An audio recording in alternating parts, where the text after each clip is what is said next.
Bismillahirrahmanirrahim. Assalamualaikum warahmatullahi wabarakatuh. Alhamdulillahirabbil alamin wa bihi nasta'inuhu ala umurid dunya waddin. Assalatu wassalamu ala asrafil anbiya'i wal mursalin wa ala alihi wa sahbihi rasulillahi ajma'in, amma ba'du. Puji syukur kita haturkan kepada Allah Subhanahu wa taala yang mana berkat rahmat dan ridho Allah kita dapat mendengarkan ceramah singkat yang akan saya bacakan atau yang akan saya sampaikan kepada kalian semua, dan juga sholawat berserta salam kita berikan kepada Nabi Muhammad SAW dengan lafaz Allahumma sholli ala Muhammad wa ala ali Muhammad. Yang terhormat Bapak dosen pengampu mata kuliah praktek dakwah di semester 6 Prodi Ilmu Hadis, dan juga yang saya sayangi dan juga yang saya banggakan kepada teman-teman sekalian yang akan mendengarkan atau sedang mendengarkan video ceramah saya ini. Nah, langsung saja di sini saya akan menyampaikan ceramah yaitu berjudul tentang keutamaan sedekah sebagai bentuk mengurangi tindak kejahatan kriminal. Nah, teman-teman, di sini pasti teman-teman telah mengetahui apa itu sedekah. Nah, dalam lingkungan kita sehari-hari, di sini kita akan melihat ekonomi masyarakat itu saling berbeda antara individu lain dengan individu satunya lagi. Nah, di sini keadaan ekonomi per individu itu berbeda-beda.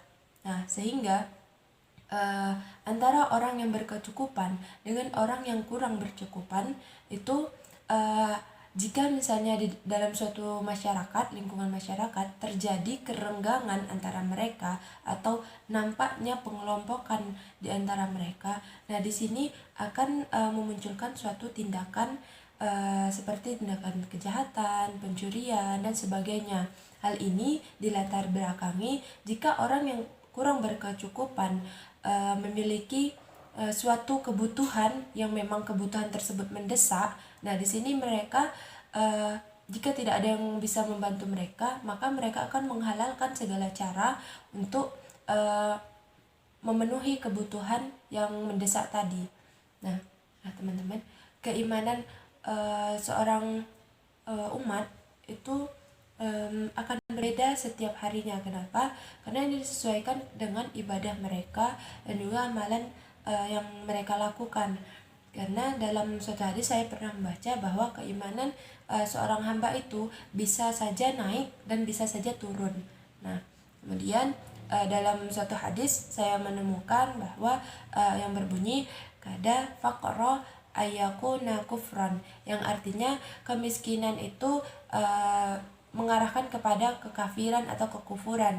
Hal ini bisa kita pahami bahwa kemiskinan itu bisa menyebabkan maraknya tindakan kejahatan yang terjadi pada masyarakat. Terlebih lagi jika misalnya suatu orang yang kurang mampu kemudian ada memiliki suatu kebutuhan yang sangat mendesak, kemudian tidak bisa memenuhi kebutuhan tersebut, dan orang yang berkecukupan tidak bisa atau tidak ingin menolong.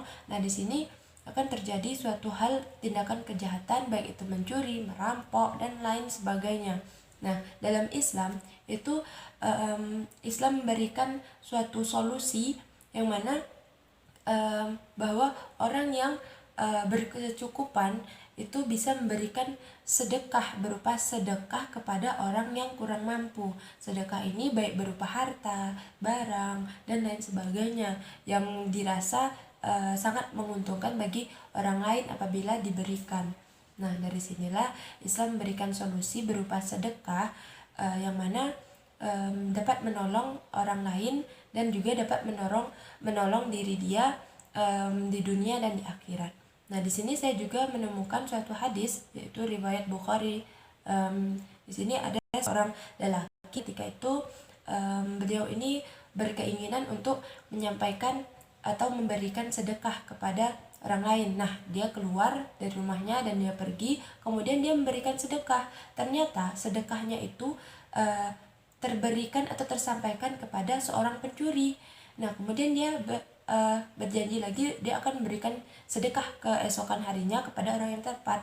Dan keesokan harinya ketika dia menyerahkan sedekah lagi, memberikan sedekah, nah di sini ternyata sedekah tersebut tersampaikan kepada seorang pezina.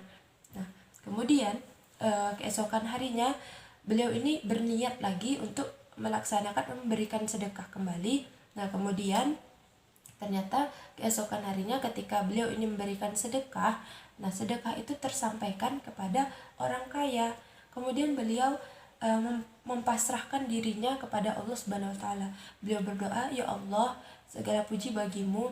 Aku telah memberikan sedekah, namun sedekahku tersampaikan kepada seorang pencuri, pezina, dan orang yang kaya." Nah, di sini kan tidak termasuk kategori orang yang kurang mampu atau sebagainya. Nah, situ kemudian lelaki tersebut bermimpi. Nah, lelaki tersebut bermimpi bahwa dikatakan adapun sedekah lelaki tersebut kepada seorang pencuri, nah setidaknya bisa mencegah seorang pencuri itu untuk berbuat apa yang telah dia perbuat, atau mencegah dia dari perbuatan mencuri. Kemudian dikatakan juga dalam mimpi laki tersebut bahwa adapun sedekahnya kepada pezina, semoga atau mudah-mudahan itu mengurangi atau mencegah orang tersebut dari perbuatan zinahnya kembali. Kemudian sedekah laki tersebut kepada orang kaya mudah-mudahan memberikan pelajaran kepada orang kaya tersebut untuk ingin berbagi kepada orang yang kurang mampu. Nah, dari sini dari ceramah singkat yang saya berikan ini dapat saya simpulkan bahwa sedekah ini dapat menolong kita itu di dunia dan di akhirat. Di dunianya itu seperti mengurangi diri kita dari tindak kejahatan yang bisa saja tiba-tiba terjadi kepada diri kita, dan juga menjaga kita ketika nanti di akhirat akan menjadi ladang amal bagi kita. Dan juga sedekah ini dapat menolong bagi orang lain, orang lain tercukupi kebutuhannya kepada orang yang tepat pastinya kan. Nah, di sini disimpulkan bahwa sedekah itu dapat menolong kita dan juga menolong orang lain. Sedekah itu memberikan kebaikan kepada kita dan juga memberikan kebaikan kepada orang lain.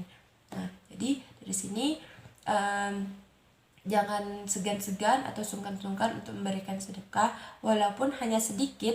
Setidaknya jika kita berniat atau memiliki niat yang sangat ikhlas atau tulus, nah itu juga bernilai atau memberikan ladang pahala bagi kita. Mungkin sekian ceramah yang dapat saya sampaikan. Saya akhiri dengan Assalamualaikum warahmatullahi wabarakatuh.